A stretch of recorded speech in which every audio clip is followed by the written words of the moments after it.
bonjour à tous et bienvenue encore sur la Web TV de la Cour des Miracles, Centre Social.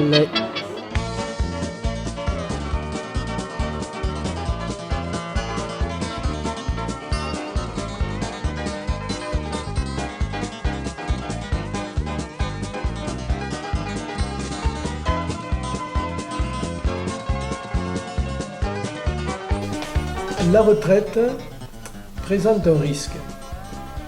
Ce risque, c'est de créer un repli sur soi de la part des retraités, une mise en retrait par rapport à la vie sociale. Pour éviter ce repli sur soi, pour lutter contre la spirale de l'isolement, la municipalité a mis en place différents dispositifs qui invitent les retraités à sortir de chez eux, à aller à la rencontre de l'autre. On peut citer bien sûr le voyage qui existait déjà, le repas des aînés qui existait également. Et autour de ça, nous avons enrichi ces rencontres par une semaine d'animation qui rentre dans le cadre de la semaine nationale que l'on appelle Semaine Bleue. Une des caractéristiques également de notre démarche, c'est d'impulser la participation des gens, de les rendre acteurs de leurs projets, de les inciter à exprimer leurs attentes, leurs envies, à faire des propositions, ce qui nous permet ensuite de construire un projet en essayant de prendre en compte leur désirata. L'idée, c'était, au travers de cette rencontre, d'échanger, de discuter avec vous sur le voyage passé et sur le voyage futur et les différents projets que l'on pouvait mettre en place tout au long de l'année. Le mot le plus long. D'accord. La malade de Saint-Pierre, au Quillard. Cette démarche participative ne s'adresse pas seulement aux aînés ou aux personnes âgées, c'est une démarche qui est générale, elle est aussi proposée aux jeunes. Voilà, dans le cadre des dispositifs que l'on met en place pour les jeunes, je pense au CMJ, au Conseil municipal des jeunes, je pense aux vacances utiles. C'est vrai que ce côté intergénérationnel est pour nous aussi un axe important dans nos objectifs.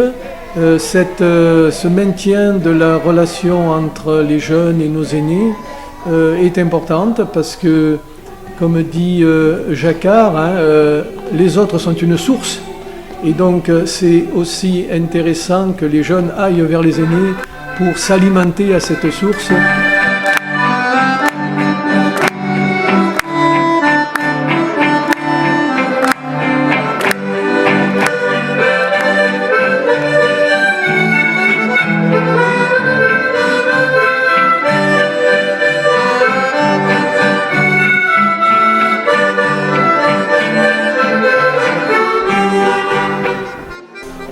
À la suite d'un constat là aussi, où on s'est rendu compte que les retraités aimaient chanter et qu'ils avaient envie aussi de faire partager aux autres ce plaisir de la chanson, mais aussi de la poésie, de la musique. Donc, à leur demande, et c'est vrai qu'on a créé un groupe comme ça, d'artistes locaux, qui se produisent, et lors de la Semaine Bleue, c'est le jeudi après-midi, qui se produisent sur scène pour offrir un spectacle d'amateurs, mais un spectacle riche et très, très professionnel malgré tout.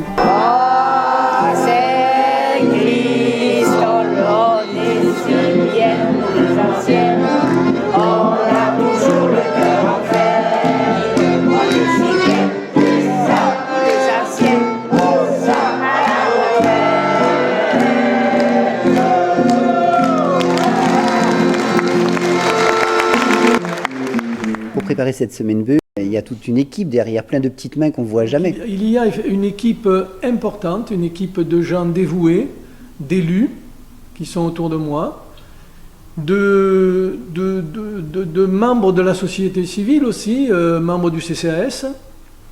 Il y a l'association Amitié d'Automne, avec ses dirigeants, ses adhérents qui participent à la construction de cette semaine bleue, qui l'animent aussi. Il y a bien sûr les agents territoriaux, sans qui on ne pourrait rien faire, on ne pourrait rien construire. Ceux qui sont ici en mairie ou ceux qui sont de l'autre côté là-bas, à la grande salle polyvalente. Voire la médiathèque aussi. Oui, bien sûr. Tout le monde est concerné. Tout à fait. Et là, effectivement, il y a un décloisonnement des services et il y a ce projet-là fédère de nombreux services. On essaie de construire ensemble et chaque service est impliqué et adhère à ce projet de manière tout à fait enthousiaste.